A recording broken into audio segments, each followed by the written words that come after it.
Hello everyone, it's Iveoma, your guide to Nigeria, and today I'm here to give advice whether you should solo travel throughout Nigeria.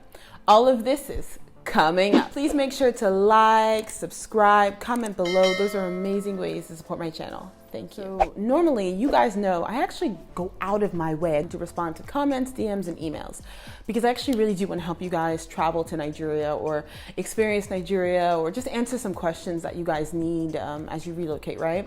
There's this one guy who sent me an email. Let me call him Chichi. He's 25 years old, he's African American, and he has never traveled to any African country before, and Nigeria is going to be his first choice.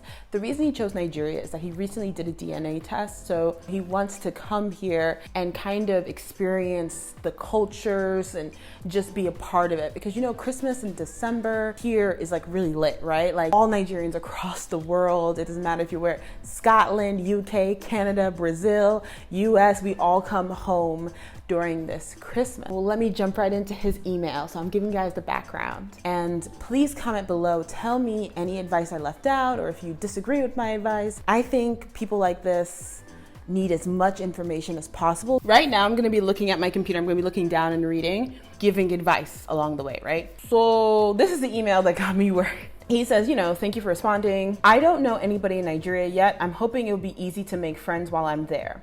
I'm flying into Abuja, then going to cross rivers, visiting as many states on the way to Edo, and will end my trip in Lagos. So he wants to do about 11 states total. Luckily, the hotel I'm staying at in Abuja will have an airport shuttle to pick me up. And then I also told him to join my Facebook group as well.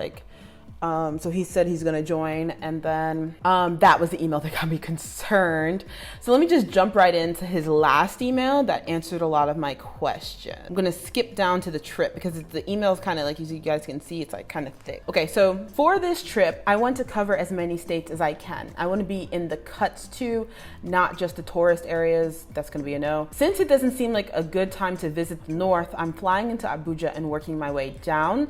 I'll spend some time in Abuja and possibly drive or take the train to Kaduna,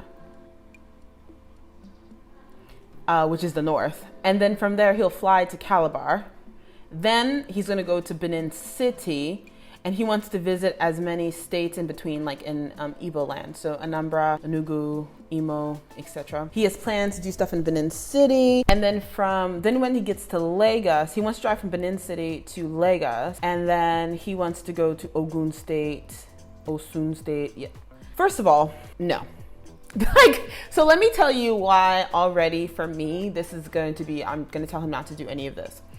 Because if you're only going to be in the country for 3 weeks, if you want to absorb part of the country or culture, whatever it is that you're visiting, you really have to go to as few places as possible and just sit and absorb.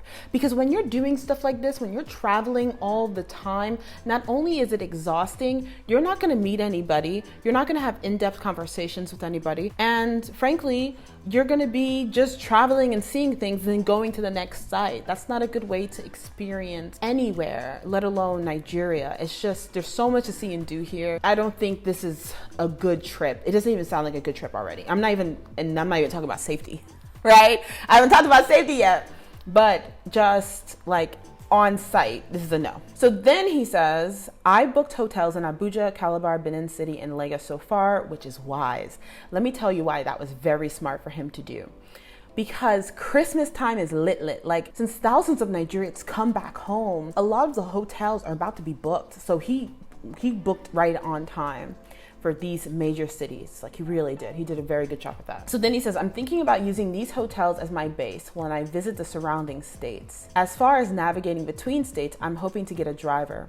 Someone told me it's called a drop. It's true though. If I want to hire someone to drive me around to different locations. So let me tell you why I don't think you should do that. Again, remember, you don't speak any Nigerian language. You've never been to Nigeria. You don't know anywhere. What kind of driver are you getting? Who vetted the driver? Right? You don't know anybody here. So what driver are you getting that has been vetted and has been come with recommendations that people are like, oh no, it's trustworthy. He's not going to do anything. Because here's the thing. There's going to be a point in time where that driver is going to look at you and know you don't know anywhere. And if the person's a good guy, it doesn't matter, right? But if the person's not a good guy, they could drive you in the bush kick you out of that car, take all of your stuff, all your money, and then where will you be? In the bush. Like, no. You don't just, for this, you would need to take public transit or a plane. For example, when I go to Benin City to Lagos, let me tell you, I think you should just stay in Abuja, Lagos, and Calabar. Let me tell you why. First of all, those places are used to foreigners, right? You can totally get by on English. A lot of people are going to be there in all of those locations, and you're gonna have a lot of fun if you sit in those locations. The reason I'm not recommending Benin City, and then comment below if I'm just wrong about this. Benin City is a little bit of a rougher city that I think you need to know people to move around in comfortably and safe-wise and be safe. But I don't think Benin is for someone who doesn't know any Benin people, is not Benin sharp. Benin City is a sharp city. Like, people are sharp there. So I don't think you should go to Benin City by yourself and you don't know anybody. I don't think so. Then he says, I'd rather drive than fly because I want to see as much of the country as possible. Let me tell you why that's a horrible idea. Nigeria right now, okay. Let me talk about the safety situation here. It is not safe to travel a lot of roads. Even 10 years ago, when I was moving around 10 years ago with my family, I felt it was a bit safer than it is right now. A lot of Nigerians are suffering and smiling, right? There's a growing number of impoverished people. And then on top of that, this is a very tough year. COVID has completely knocked out so many people's livelihoods because people are hungry. COVID took out months of salaries. Because of COVID, people didn't eat. And then they see you're not from there. You are a piglet rolling around the country and somebody's waiting for you with a machete. Like, that's the only example. That's literally what I thought of when I saw this. I was like, this is like an antelope rolling around Lagos. Like, this is like a piglet rolling around. Like, is this no, this is not a good idea. I understand you probably read a lot about Nigeria, but you really need to pay attention to security and safety. But the thing is, like, you haven't experienced the culture here. You have no idea what's happening around you, and traveling by road is going to be a no. And so I asked him if he was backpacking, and so okay, he said, I've never been a backpack type traveler because I want to have options to change clothes. Of course, I don't do backpack. Are we joking? I'm team pack heavy. He said I want to bring one suitcase and a carry-on. So the reason I asked him if he was backpacking throughout Nigeria is that because if he's going to do all this, it's going to be safer for him to backpack. It is not safe for a guy, for anybody, just a guy. The only things I'm nervous about are the police units and dealing with airport officials. A lot of people don't tell you this. A lot of people pay bribes because they don't have all the paperwork or everything they need to drive that car or whatever it is that they're doing. That's one. Two, here's my tips on dealing with police here. If it's daytime, if the sun is high, you pull me over, we're both looking at each other. I have all the paperwork. I have a temporary driver's license and I have all my paperwork for the car. I'm looking at you, you're looking at me. I'm not giving you nothing. Let's waste my time. But if you're gonna pull me over and it's nighttime, pay that bribe and keep it moving. Airport, no, I'm never scared in the airport. Let me tell you what I do in the airport. If somebody is, oh, Merry Christmas, they'll say, oh, give me a token.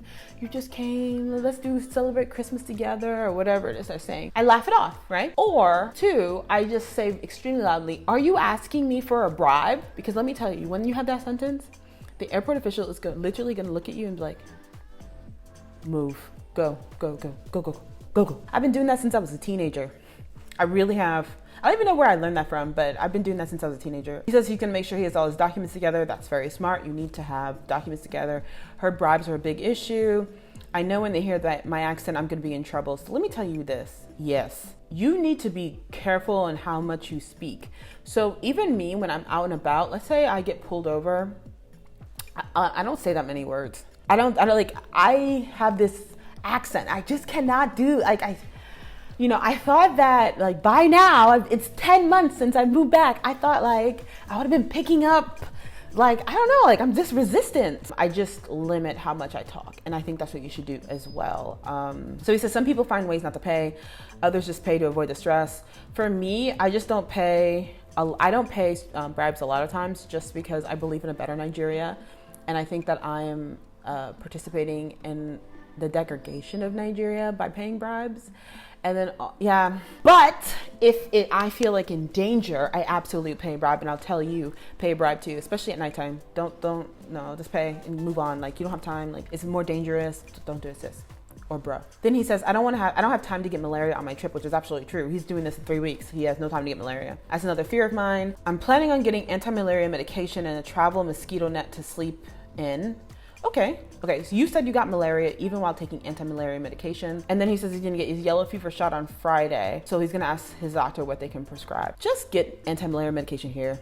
It's strong, it's gonna work, the malaria strain they have here. So let me tell you why I got malaria. So he's referring to a video I did when I talked about I got malaria. So when I first came back and I started taking anti-malaria pills, I was taking it on the 19th of every month.